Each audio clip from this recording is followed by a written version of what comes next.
How can people get to the carefree state of mind that you talk about? By changing the way that they think. They've got to eliminate the potential to think that the market's going to disappoint them.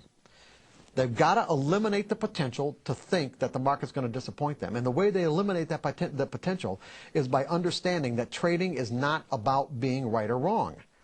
It's a probability game. Right. If you're trading technically. Now, I don't want to confuse people, but I got to say something else. Is that traders do got an evolve. hour and a half, by the way. Keep going. We do? Oh, okay. Well, yeah. You got that long, honest to God? Go ahead. Oh, my. No, is that there are stages of development. In other words, and I think I started to talk about this in the last segment, is that there are stages of development.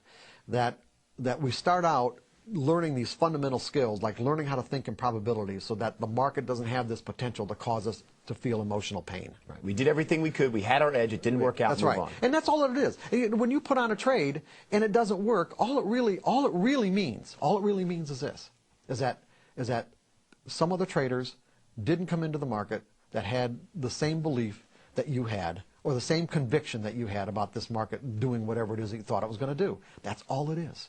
It's nothing more than that. And you have to learn to walk away. And you have to learn to walk away. I mean, let's put it this way. How good do you think the average person is at predicting other people's behavior?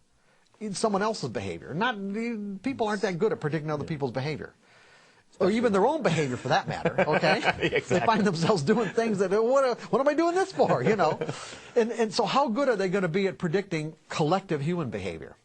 Now, the methodologies that we have access to, these mathematical formulas, do that for us. Right.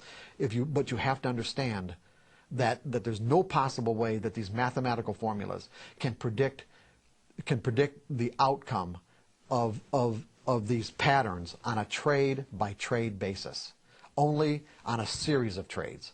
In other words, what they're really saying is that I have the odds. So when I get a signal from my methodology, at the very fundamental, most fundamental level, what this is telling me is that fresh cross. There's a higher there's a high,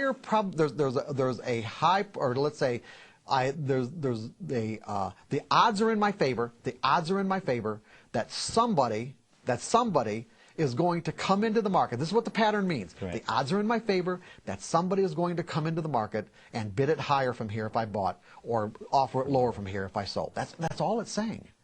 Now, they're either going to come or they're not. And so, as a result, I don't look at this as being a right or wrong.